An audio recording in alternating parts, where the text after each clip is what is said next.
SEC Media Days in Dallas. Richard Cross, Neal McCready, or for the Rebel Grove listeners, Neal McCready, Richard Cross. That's correct, yeah. RebelGrove.com, MPW Digital. If you're listening on that, Richard's my guest. And I guess if you're listening on SuperTalk, I'm Richard's guest. Yeah, Sports Talk Mississippi from SEC Media Days. And we just decided instead of interviewing each other, we just have a conversation and makes share sense. that. We got to give Michael Borky the credit. It was his idea. He was. And Houston is making it happen technically. So good. What do you think of this being in Dallas? You like it? I do like it. I kind of like Dallas. I always have. My brother lived here for a while, and I grew up in North Louisiana, and so Dallas was our big city, if you will. People always hear Louisiana and they think New Orleans, but when you live in North Louisiana, you're more Texas than you are South Louisiana. Yeah. And so we would come to Texas all the time. The Rangers, Six Flags, Wet and Wild.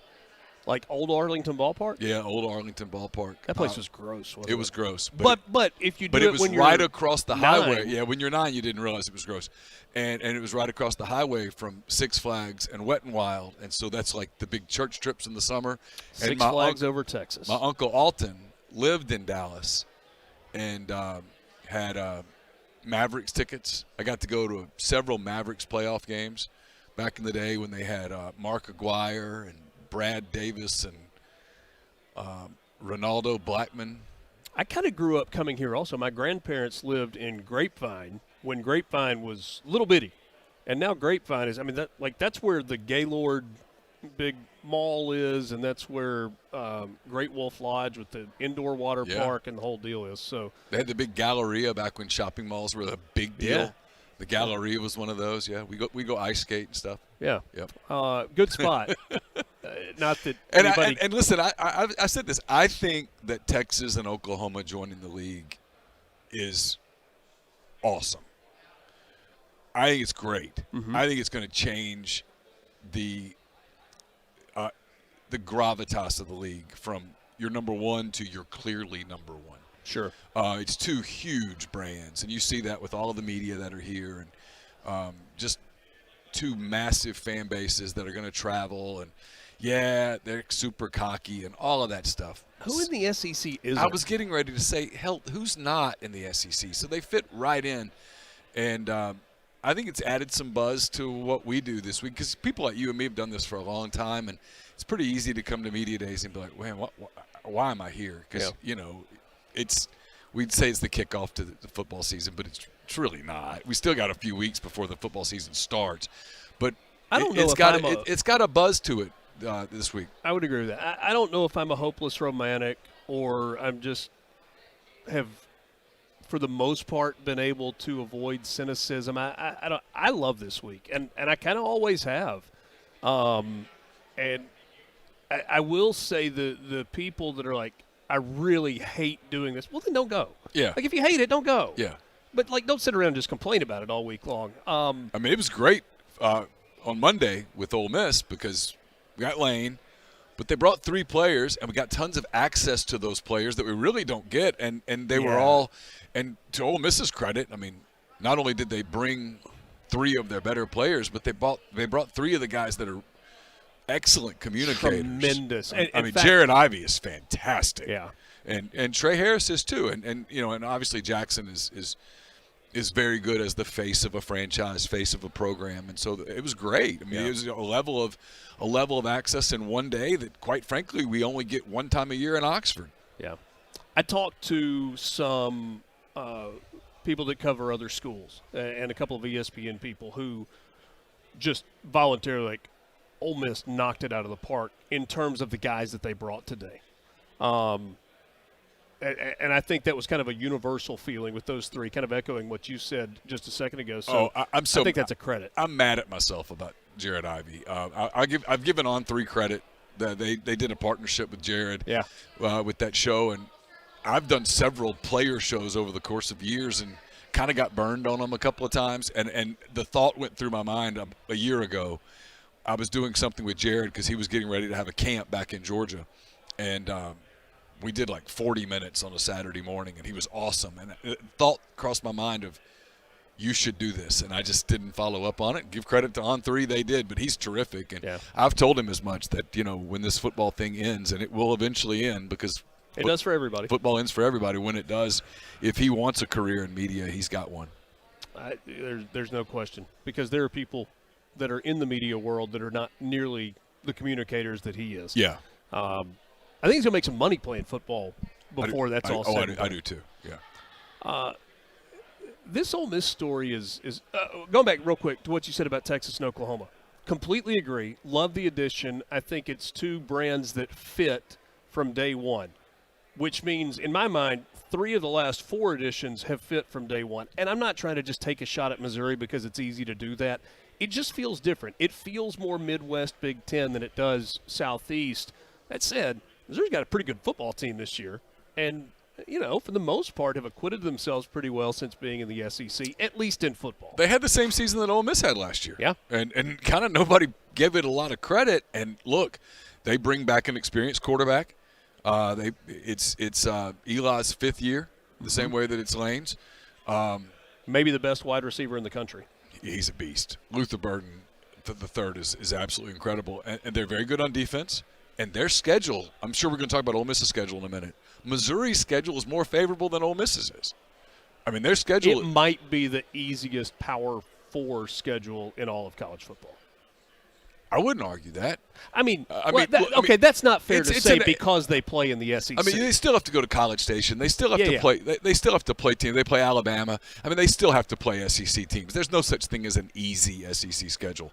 I mean, we joke about, if Ole Miss could have traded Georgia for Vanderbilt, it would be an easy schedule. But I would say, nope, still not. You still have SEC games that you have to go on the road. Ole Miss has to go to LSU, where they haven't won since 2008. They have to go to Fayetteville, where they haven't won since 2008. They did win in Little Rock, but they haven't won in Fayetteville since 2008. Yeah. They don't play Florida all the time, so saying they haven't won since 2008 doesn't really mean a lot. But it's hard to go to Gainesville and win. Yeah. And then who's the one I'm leaving out? South Carolina. That can be a tricky place for teams to go play. That place can get loud, and early in the season they'll still be dialed in, and that can be a difficult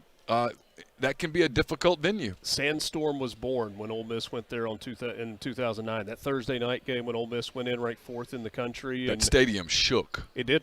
Yeah, literally shook, and it turned out to be a very difficult place to play that night for Ole Miss, and it's been that way. I've seen Alabama teams, one in particular, go to Columbia and lose to an inferior opponent on the road. And Georgia's done the same thing. It's part of the SEC, and I think people forget that sometimes because you get this time of year, especially because we get so focused on what should be just this monumental game like in Baton Rouge. Look, Kentucky at home is not going to be easy. At South Carolina is not going to be easy. I think those are games Ole Miss is going to win, but that doesn't make those games easy. And then, the trip to Fayetteville, it's possible that Arkansas is completely in the tank by then. Yeah. It's also possible that they have some juice with Bobby Petrino, and you go in there on that Saturday and it gets a little squirrely. And the Egg Bowl at the end of the year, it's still a huge rivalry game that I know people talk about, point spreads and stuff, and I'm like, I've covered that game a lot, and it's more often than not close. Yeah. I'm not on an island of one, but the island is sparsely populated with regard to thinking that Florida is going to be better than most people think they are. I really like what Graham Mertz did last year. I had Florida's spring game. DJ Lagway is going to be incredible eventually. I don't know that he's going to get that opportunity this year. I think they're going to be better on the defensive side. I don't know that they've got a receiver. They got one. I don't know if anybody can catch it beyond that.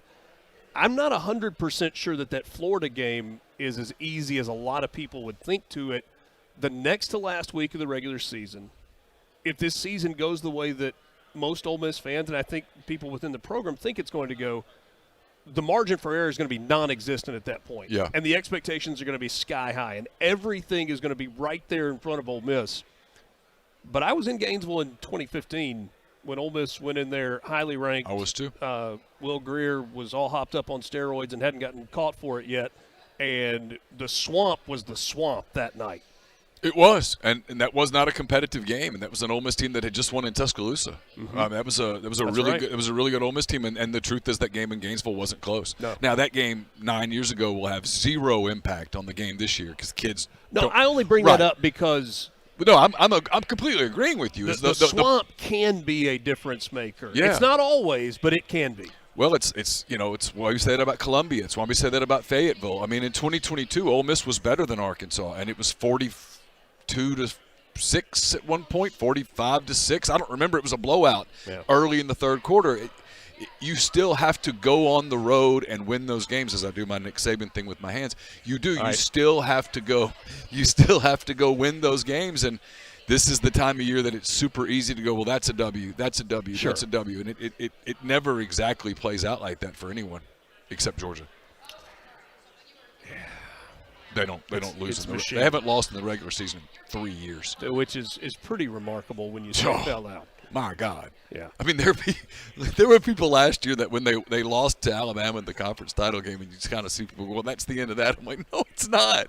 I mean, for this week. Yeah, for this week. I mean, they're all super motivated now. I mean, they're the favorite to win this thing until someone it's theirs until someone takes it away. I mean, that is a loaded roster.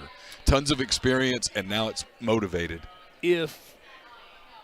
To use a business example, over the course of a decade and a half, you bought a lot of Alabama stock. Like each year, you just kind of added to your Alabama portfolio, and you've got a nice nest egg of Alabama stock. Obviously, there's been a change at the top. Are you selling that stock right now? You just going to hold it, or are you buying more? I'm buying more. Okay. He's very, very good, Kalen DeBoer. He's won everywhere. Exactly. So when you talk to people, and you and I are both in positions where we sometimes get to talk to people at other places. You more than me because you travel a lot and call games all around the league, all around the country. I've not met one person who doesn't rave about Kalen DeBoer. And I'll give you another example. One of my really good friends is Kane Womack. Mm-hmm. And Kane was very happy in Mobile. He and his wife liked Mobile. Their children were there. He had a great setup at South Alabama. As a group of 5, I guess that's still what we call them, school. They had resources. They were spending. He was very popular. He had tons of job security. Now, look, he's making more money at Alabama as the defensive coordinator, so I'm not going to pretend that it wasn't about money also. Yeah. But Kane could have stayed at South Alabama another year or two and landed an SEC caliber job, no question about it. I don't think he leaves to go back to a coordinator post for anyone in the profession other than Kalen DeBoer. And look at the way they're recruiting right now. I mean, they're putting together the top class in the country. No, I'm not selling Alabama stock at all. And one of the reasons I love Ole Miss's schedule is because Alabama's not on it. Their demise greatly exaggerated. I mean, the most misquoted quote of all time. And I get why people do it too, because the best coach in the history of the sport just retired. Yeah. And he roamed that sideline for 15, 16 years. So, I mean, I understand it that we all instinctively go, well, Saban left, it's over, they're going to take a big jump back. I'm just not sure I buy it. Now, are they going to win 5 titles in 10 years? Probably not, because I don't know that you can do that anymore. I don't know that that's possible. It's one of the reasons, I asked Lane Kiffin about this back in the spring a couple of times when he kept talking about this is a championship kind of roster. I don't remember the exact word that he used, but he talked about finally having the type of roster that you need to win big. And obviously he was at a couple of places, right? He was at USC with Pete Carroll when they won 34 games in a row or something like that. I don't have the numbers exactly right, Richard, but I'm close. They dominated the sport for 3 years. And then he was at Alabama during a period where Alabama was dominant. And so I asked, does this roster compare to those at all? And he was like, well, no, and I don't know that you'll ever see that again because I don't know that you're ever going to be able to stack an 85-man roster where guys can go, hey, I'm third team this year. I'm jumping in the portal. I'm getting out. I'm going to go play somewhere next season. Somebody else is going to offer me more money to be a starter than Alabama or Georgia's going to offer me to be a backup. So building and that type of rosters might be impossible long term. Forgive me for interrupting that train of thought, but there's a lot of, these kids today. If what is available to these kids today had been available of course. to those rosters, of course, in the mid-late 2000s, they wouldn't have happened. They would have left. Of They would have course, transferred. 100%. Yeah, it's not a criticism. No. Yeah, it's just the way it is. I mean, but building that type of roster the way that Saban did in Tuscaloosa for a decade and a half is probably not possible. Yeah. Although Kirby's really close to it this year. That is one loaded roster, and the one at Texas is pretty damn loaded too. Lane Kiffin, start of year 5. I don't know that there are a whole lot of people when he was hired at Ole Miss that really deep down believed he would still be there going into a 5th season. I don't think he believes it. No. Yes, I would include him in that number. He seems comfortable. He seems, I don't know if happy is the right word or not, but in a good place. He is compensated extraordinarily well. I'm tempted to put the qualifier on it to be in Oxford, Mississippi, but I don't even know that qualifier. I mean, $9 million a year if you live in Manhattan is a good salary also. You can live comfortably. I'd love to try. I'd give it a go. I would certainly give it a go. I think I could pull it off. I really do. And so the opportunities that are out there for Lane Kiffin, that group has become very, very small. Yeah. And I'm not so sure that it's not almost to the point where it's the NFL. That's kind of it. I was getting ready to say, I mean, if you told me – if I always have the football gods come down and visit in the Clark Ford studios at MPW Digital, the football gods drop in and tell you one thing and then disappear. You thank them for their omnipotence and then they leave.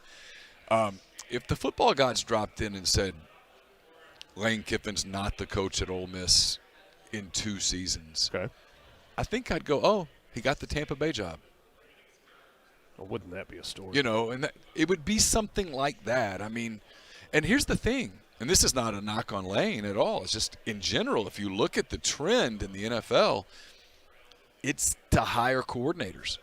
The coordinator for the Cincinnati Bengals does a really good job, or the Cleveland Browns, or the Baltimore Ravens, or whatever, and he gets the head coaching job in Atlanta because he can run the offensive side of the ball, run the defensive side of the ball, understands how to operate personnel, understands the NFL calendar.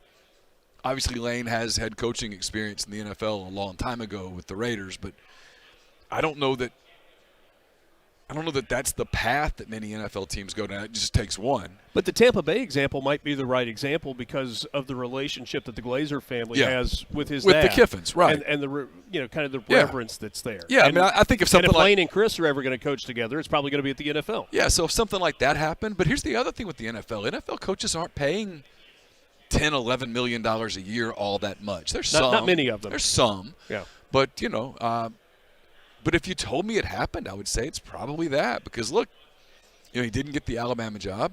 He turned down the Auburn job. I don't think LSU's opening up anytime soon. I don't think Texas is opening up anytime soon. Ole Miss is a better job than Florida is now. It is. And today. So if someone tells me Lane Kiffin is the head coach at Florida, I say, wow, Florida made an investment that they haven't made. Yeah. Urban Meyer won at Florida, but Urban Meyer's won everywhere. Steve Spurrier won at Florida. Steve Spurrier is one of the all-time greats. There's been a lot of people that have failed at Florida that are good coaches. It's a harder job than people give it credit for. 100%. I mean, in fact, if you had told me that Lane Kiffin a year ago, if you'd said that the football gods had dropped in and said he's a coach at Florida, I would have said, you mean Florida State? Because I would have seen that. Like if Norvell had taken the Alabama job, I could have seen that.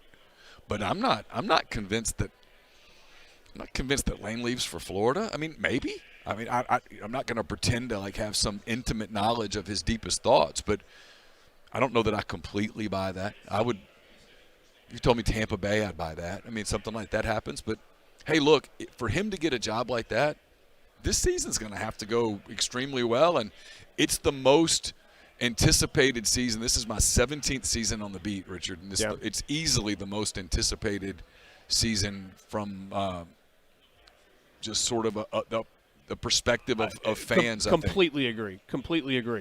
True or false?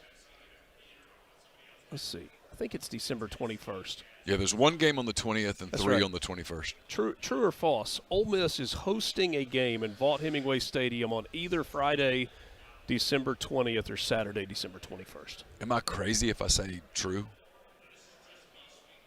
I I don't think you're crazy, and I tend to. I think Ole Miss is either going to be the third or fourth best team in the SEC this year. I think Georgia and Texas are probably going to play for the title. I'm not so sure you wouldn't rather be the third. I know I would. You don't have to play in the conference championship game. You assure yourself you're going to be 5, 6, 7, or 8.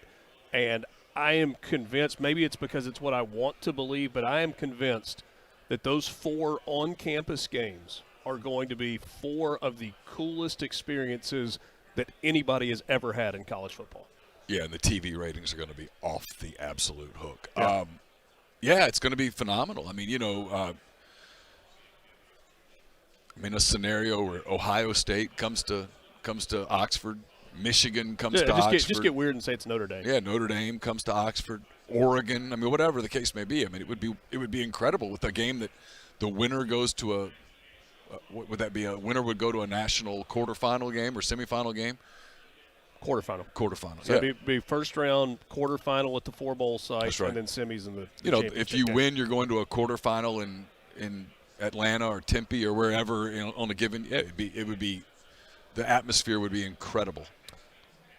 Thanks for your time. Good visiting. Hey, it was good talking to you too. Fun. So let me ask you this. I've kind of been asking everybody this. Put your crystal ball out. How many SEC teams are in the playoffs and who are they? Year 1, 4.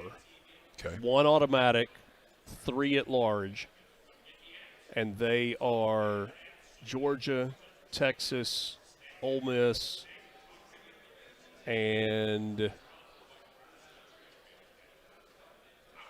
I'm trying to decide if I want to throw a dark horse out there to look really smart. Well, that was my next question: is who's the team that we're just not giving credit to this Tennessee. year? You think it's Tennessee? But to me, that's all based on Iamaleava and how good he is. Very good. I still can't say it. How good is Nico?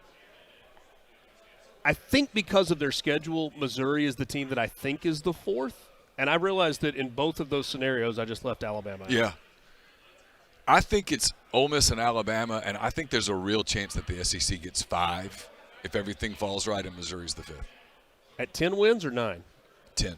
They'll have to win 10 with the schedule they're playing. Yeah, they'd have to win 10. And then you'd have to have the you're right team has to win the ACC, and the right team has to win the Big 12. Like whoever's dominating that league has to go win the championship game. You can't have upsets. And Notre Dame's not in because they lose too much. Ooh. So in that scenario, I think you have a shot at 5. Interesting stuff. Boy, people would love that nationally if there were 5 SEC teams. They'd get pissed off nationally, but look, I've watched year in, and you have too, year in and year out, the SEC flex its muscle at playoff time, and I have a feeling there's going to be some real flexing. Good catching up. Yeah, good talking to you too, buddy. Neal McCready. I'm Richard Cross, Sports Talk Mississippi, Oxford Exxon Podcast. Thanks for listening.